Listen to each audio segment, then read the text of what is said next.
नमस्कार दोस्तों, study Galaxy के यूट्यूब चैनल पे मैं आपका स्वागत करता हूं। दोस्तों, आज हम करेंगे A to Z vocab series high frequency word का वीडियो नंबर 31। इससे पहले हमने A to Z vocab series में अपने 30 वीडियोस कंप्लीट कर लिए हैं और इस वोकैब सीरीज की हमने शुरुआत की थी ए से स्टार्ट होने वाले वर्ड से।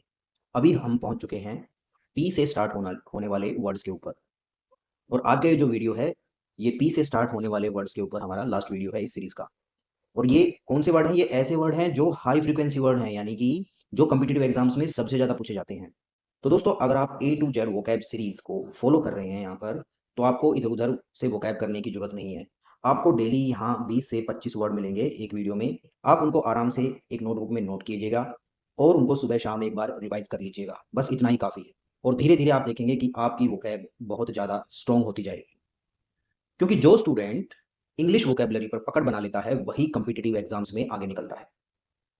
तो ये जो हमारी वीडियो सीरीज है, ये ए टू जेड वर्ड्स तक जाएगी, यानी कि ऐसे वर्ड्स जो कॉम्पिटिटिव एग्जाम्स में सबसे ज़्यादा पूछे जाते हैं, वो सभी वर्ड्स हम इस वोकैब सीरीज में कंप्लीट करेंगे।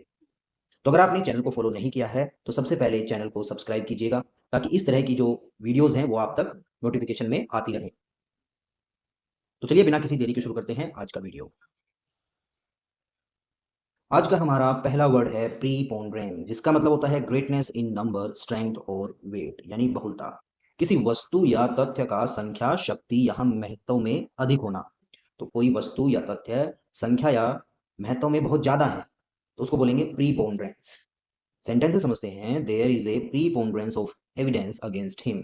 उसके खिलाफ सबूतों की बहुलता है, यानी उसके खिलाफ बहुत ज्यादा सबूत हैं। तो ये जो बहुलता है, इसी के लिए यूज होगा प्रीपोंडेरेंस। अगला वर्ड है प्रीवेलेंट। इसका मतलब होता है कॉमन या वाइड स्प्रेड, प्रचलित या व्यापक। जो किसी क्षेत्र या समाज में आम रूप से पाया जाए, यानी कोई चीज जो बहुत कॉमन है, जो कहीं पर भी मिल जाती है, वो क्या है? प्रीवेलेंट है। यह बीमारी ग्रामीण क्षेत्रों में प्रचलित है, यानी कि ग्रामीण क्षेत्रों में यह बीमारी ज्यादातर लोगों को होती है। तो इसको कैसे बोलेंगे? This disease is prevalent in rural areas. अगला वर्ड है प्रिम। ठीक है, इसकी प्रोनाउंसिएशन पे ध्यान देंगे। ये प्राइम नहीं है, ये है प्रिम। ठीक है, प्राइम जो होता है, प्राइम नंबर होते हैं, वो उसमें ई आता है, तो यहाँ पर ई नहीं है। तो प्रिम का मतलब होता है नीट या फॉर्मल, सुसंस्कृत या औपचारिक, यानी जो एकदम साफ है या फिर फॉर्मल है, औपचारिक है, अत्यधिक सलीकेदार या औपचारिक व्यवहार वाला, उसको बोलेंगे प्रिम। वह बैठक में बहुत औपचारिक दिख रही थी, वो एकदम फॉर्मल थी। She looked prim and proper at the meeting. अगला वर्ड है प्रिस्टीन। प्योर या अनस्पॉइल्ड, निर्मल या फिर शुद्ध। जो बिल्कुल शुद्ध और बिना बिगड़ा हुआ हो, जो एकदम फर्स्ट क्लास शुद्ध हो, निर्मल हो, तो वो क्या है? वो प्रिस्टीन है, प्योर है एकदम। सेंटेंस से समझेंगे। डिश अभी भी शुद्ध अवस्था में है, यानी जो डिश है वो अभी खराब नहीं हुई है, वो शुद्ध है। The dish is still in A pristine condition. अगला वर्ड है प्रोक्रेस्टिनेशन। पुटिंग ऑफ वर्क, टाल मटोल करना, किसी कार्य को बार बार टालते रहना अगले दिन के लिए। सेंटेंस से समझते हैं। टाल मटोल सफलता की दुश्मन है, यानी कि अगर हम अपने काम को अगले दिन के लिए या बाद के समय के लिए टाल देते हैं, तो वो क्या है? हमारी सफलता में बाधा है। तो वही जो टाल मटोल है, जिसकी वजह से हम काम टाल देते हैं, उसको बोलते हैं प्रोक्रेस्टिनेशन। तो procrastination is the enemy of success. अगला वर्ड है प्रोडिगल। प्रोडिगल का मतलब होता है वेस्टफुल, रैकलेस विद मनी, फिजूल खर्ची। यहाँ पर देखिए, पैसे उड़ा रहा है, यानी कि बगैर सोचे समझे पैसे खर्च कर रहा है। जो पैसे को बिना सोचे समझे खर्च करे, उसके लिए एक वर्ड हमने ढूंढा है आज, प्रोडिगल। सेंटेंस समझते हैं। उसकी फिजूल खर्च आदतों ने उसे बर्बाद कर दिया। His prodigal habits ruined him. मतलब बर्बाद हो गया वो। प्रोडिगल मतलब फिजूल खर्ची की आदतें। अगला वर्ड है prodigy. A person with special talent, असाधारण प्रतिभाशाली व्यक्ति। यहाँ पर हम ध्यान देंगे, व्यक्ति की जगह हम बच्चे का यूज करेंगे, यानी अगर कोई छोटा बच्चा है और उसके पास असामान्य या विलक्षण प्रतिभा है, तो उसको बोलेंगे प्रोडिजी। ठीक है, तो यहाँ पर हम व्यक्ति की जगह बच्चे को यूज करेंगे, ये बच्चे के लिए यूज होता है ये वर्ड। वह लड़का गणित में असाधारण प्रतिभाशाली है। The boy is a mathematical prodigy. तो ध्यान देंगे, प्रोडिजी का मतलब ऐसा बच्चा जिसके पास स्पेशल टैलेंट होता है। जैसा कि पिक्चर में दिखाया गया है, ये बच्चा बड़ी बड़ी इक्वेशंस को सोल्व कर रहा है। इस तरह के जो बच्चे होते हैं, जिनके पास बहुत ज्यादा प्रतिभा या असाधारण प्रतिभा होती है, उनको हम बोलते हैं प्रोडिजी। अगला वर्ड है प्रोफ्यूज, जिसका मतलब होता है एबंडेंट, लैविश, अत्यधिक या प्रचुर मात्रा में, बहुत अधिक मात्रा में होना। तो इसका मतलब वो क्या है? वो प्रोफ्यूज है, उसने बहुत अधिक धन्यवाद दिया। ही ऑफर्ड प्रोफ्यूज थैंक्स, यानी कि बहुत ज्यादा मात्रा में वो थैंकफुल था। ध्यान रखेंगे, प्रोफ्यूज का मतलब अत्यधिक या प्रचुर। अगला वर्ड है प्रोजेनी, जिसका मतलब होता है डिसेंडेंट्स या चिल्ड्रन, संतान या वंशज।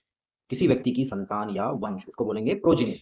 उसने अपनी संपत्ति अपनी संतान के लिए छोड़ी। He left his property for his progeny. यहाँ पर आप तस्वीर में देख सकते हैं, यहाँ पर इन दोनों की जो संतानें हैं, यहाँ पर ये जो है, ये क्या है, इनकी संतान है, इनको बोलेंगे प्रोजेनी।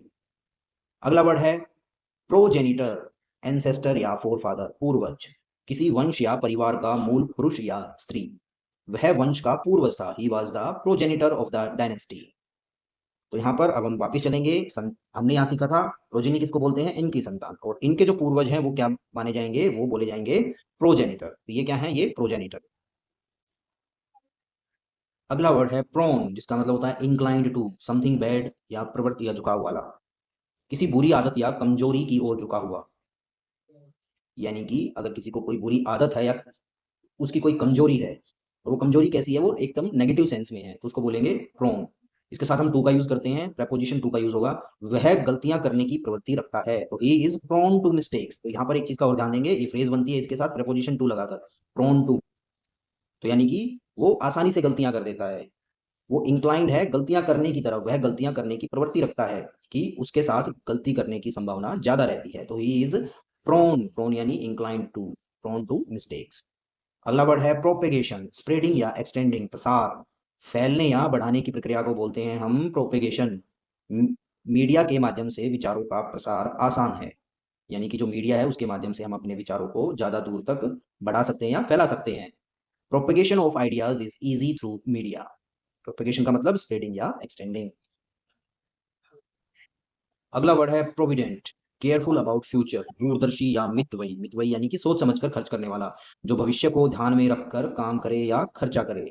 दूरदर्शी व्यक्ति आपातकाल के लिए बचत करता है। A provident person saves for emergencies. यहाँ पर हम इस पिक्चर में देख सकते हैं, जो चींटी है ये सर्दियों के लिए अपना खाना जमा कर रही है, यानी इसको पता है कि आगे सर्दियों में इसको खाने की जरूरत पड़ने वाली है। तो ये कैसी है, ये प्रोविडेंट है। और इसी से हमारा जो पीएफ है, यानी कि प्रोविडेंट फंड है, ये नाम बनता है प्रोविडेंट फंड। यानी ऐसा फंड जो हमें आगे भविष्य में मिलने वाला है, यानी जो हमारी सैलरी से पीएफ कटता है वो धीरे धीरे जमा होता रहता है, उसकी हमें आगे जरूरत पड़ती है, तो इसलिए उसको बोलते हैं प्रोविडेंट फंड। तो प्रोविडेंट का मतलब जो केयरफुल है अपने भविष्य के बारे में और उसी के अनुसार खर्च करता है, ज्यादा खर्चीला नहीं है वो।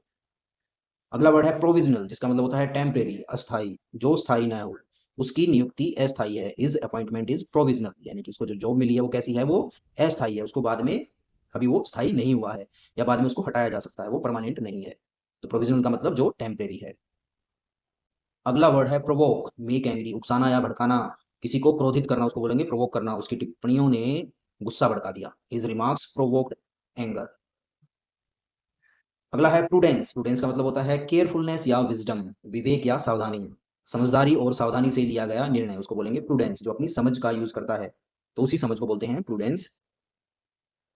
जीवन में विवेक आवश्यक है। Prudence is essential in life. यानी जो प्रूडेंस का मतलब क्या निकल के आया है, विजडम या विवेक या सावधानी। अगला है प्रूडिश, जिसका मतलब होता है एक्सेसिवली मोडेस्ट, अत्यधिक लज्जाशील या संकोची होना। वह अपने व्यवहार में बहुत संकोची है। She is prudish in her behaviour. तो प्रूडिश का मतलब जो बहुत ज्यादा शर्मिला या संकोची हो। अगला है प्रून। प्रून का मतलब होता है कट और शॉर्टन, छांटना या काटना, काट कर छोटा करना। माली ने पेड़ों की छटाई की। The gardener prune the trees. तो यहाँ पर आप देख सकते हैं पिक्चर में, हम इस तरीके से जो कटाई छटाई करते हैं पेड़ों की, उसी को बोलते हैं प्रूनिंग। तो वहीं से ये वर्ड है प्रून, तो काट कर छोटा करना मतलब प्रून। अगला वर्ड है प्राई, इंक्वायर टू क्यूरियसली, अनावश्यक टोह लेना, यानी कि बहुत ज्यादा, मतलब जरूरत से ज्यादा जांच पड़ताल करना, उसको बोलेंगे प्राई। दूसरों के मामलों में टोह मत लो या टाल मटोल मत करो। Don't price into others matters, यानी कि दूसरों के मामलों में ज्यादा हमें जांच पड़ताल या टोह नहीं करनी चाहिए। तो प्राई का मतलब ज्यादा जांच पड़ताल करना, अनावश्यक रूप से जांच पड़ताल करना। अगला वर्ड है सुडोनिम। ये इसका मतलब होता है फॉल्स नेम या झूठा नाम, असली नाम के स्थान पर उपयोग किया गया नाम, उसको बोलेंगे सूडोनिम। तो सूडो, ये जो वर्ड है यहाँ पर सूडो, इसी का मतलब होता है झूठा, और निम यहाँ नेम से रिलेटेड है। तो सूडो मतलब झूठा, नेम यानी नेम से रिलेटेड है ये वर्ड, तो झूठा नाम। उसने झूठे नाम से लिखा। ही रोट अंडर ए सूडोनिम, यानी उसने जो भी लिखा वहां पर अपना नाम यूज नहीं किया, कोई झूठा नाम यूज किया।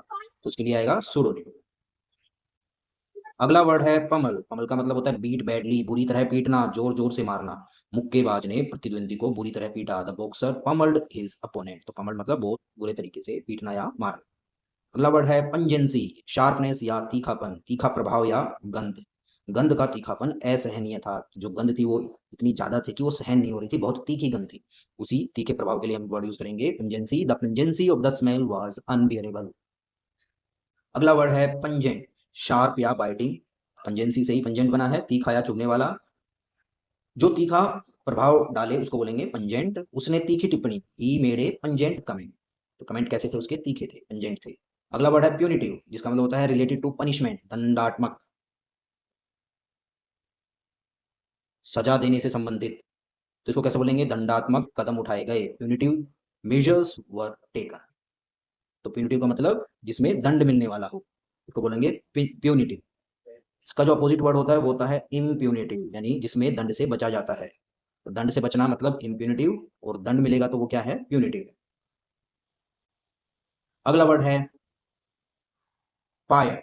फायर का मतलब होता है pile of would for burning, जिसको हम बोलते हैं चिता। दाह संसार संस्कार के लिए लकड़ियों का ढेर। अंतिम संस्कार के लिए चिता जलाई गई। The fire was lit for the funeral. Fire का मतलब चिता।